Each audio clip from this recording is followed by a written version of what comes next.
Hi, I'm Joash Walkins, aka the Honey Badger. I'm currently the Sambo Silver Medalist champion and also the Kingsland MMA lightweight champion. I started the art of judo at the age of 10 years old and started boxing at the age of 12. Always had a passion for fighting.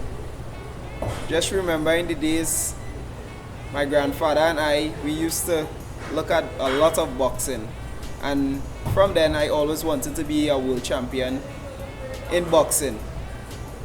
But God had a plan for me. The honey badger.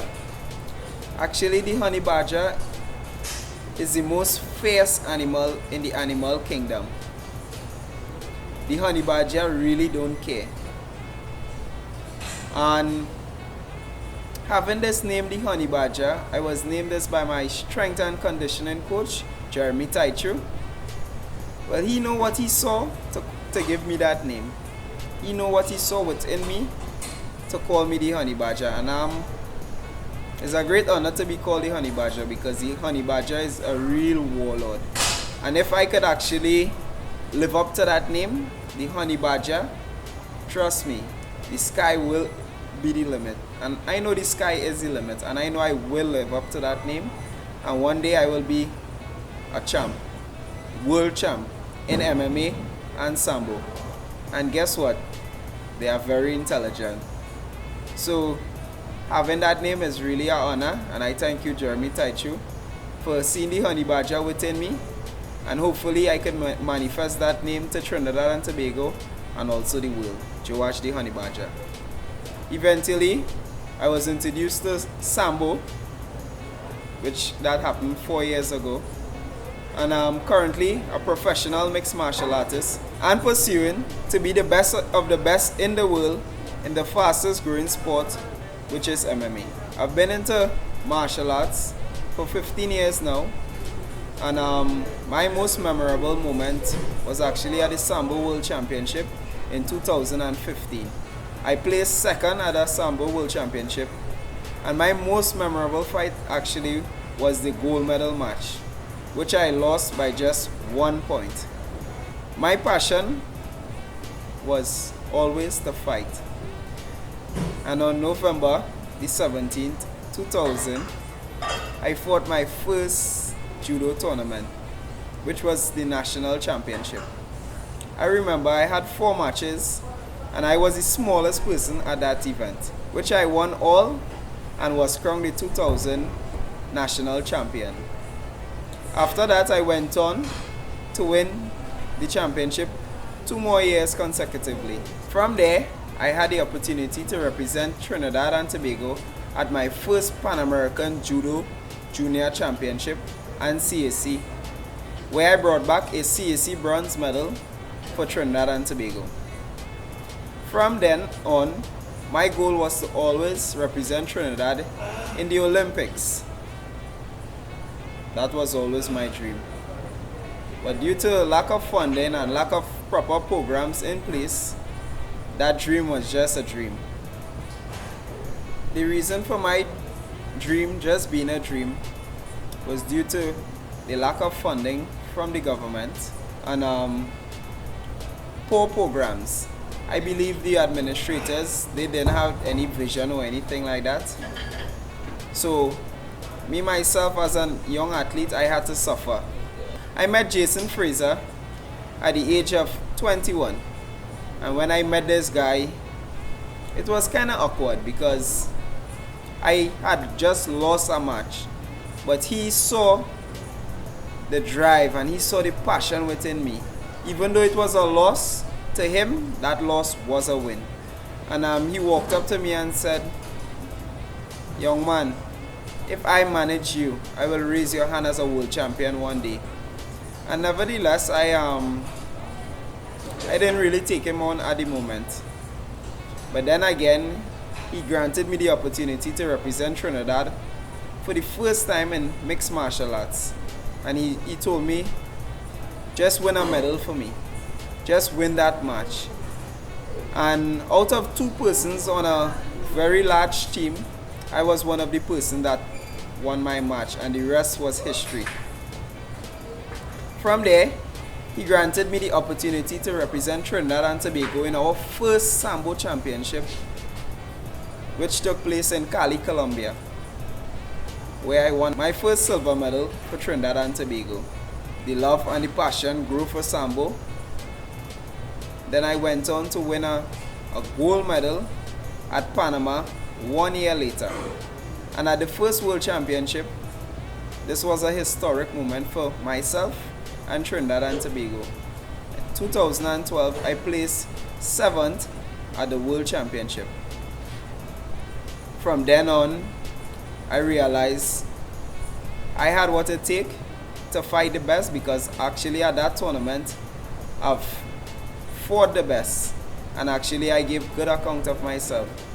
So with determination and passion, I realized that I just need to go back to the drawing board and do what I have to do, and everything will be taken care of. Lo and behold, my next World Championship, which was in Russia, it was total disappointment. I didn't place anything at that tournament. But that didn't really deter me, because I'm a born champion, as Bravo said. And actually in Japan, my 3rd Sambo World Championship,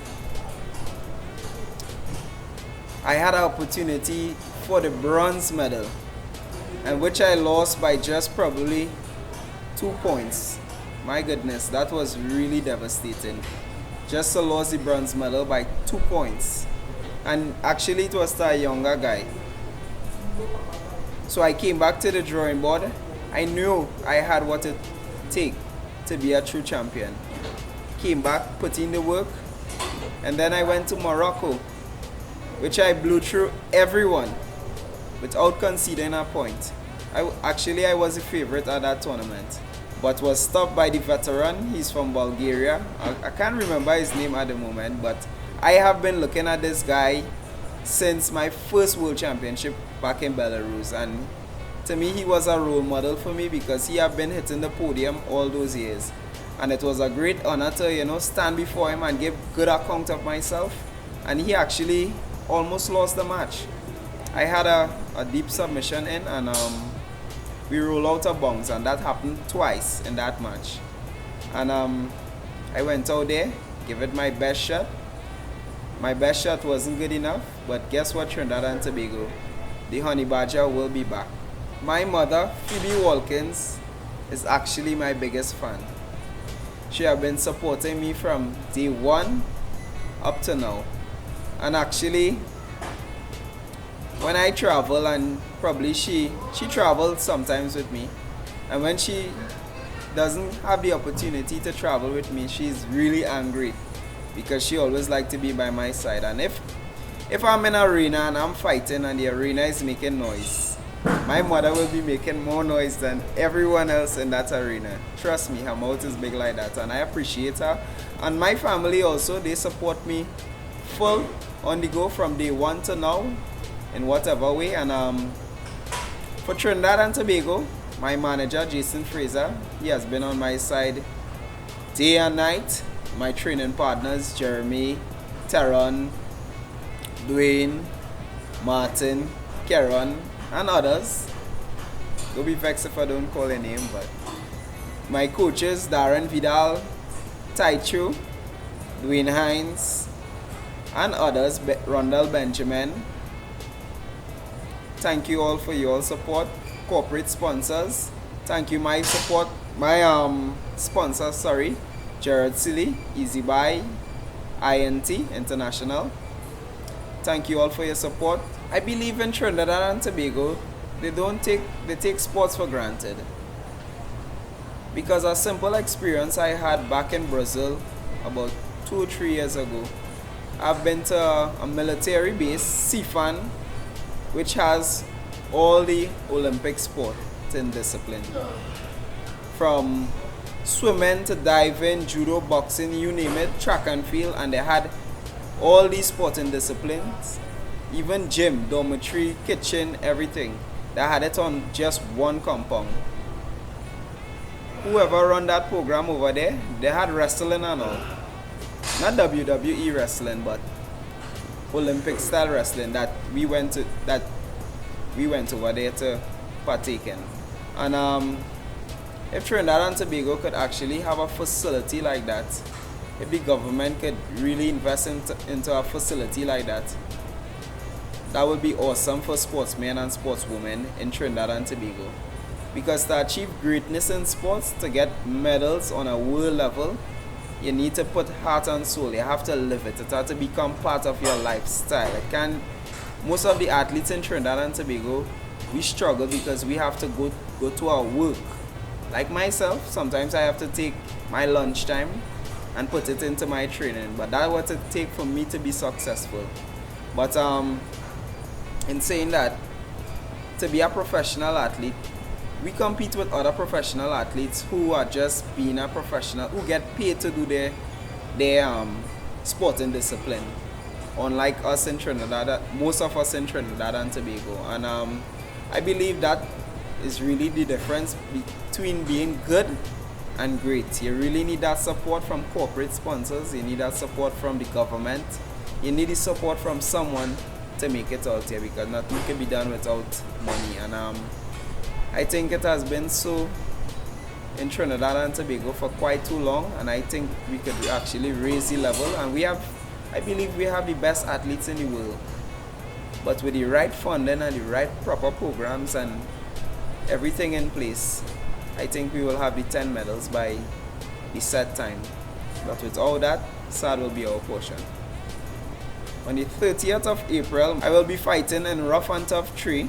This is my second time in my professional career I will be fighting in Trinidad and Tobago. So this is a pleasure. It's always a pleasure for me to actually represent my country in front of my home crowd. Yes, I will be representing Trinidad and Tobago in the main event of that night. Ruff N Tuff 3 on the 30th. Trust me, that event will be epic. It's the biggest and the baddest event in Trinidad and Tobago.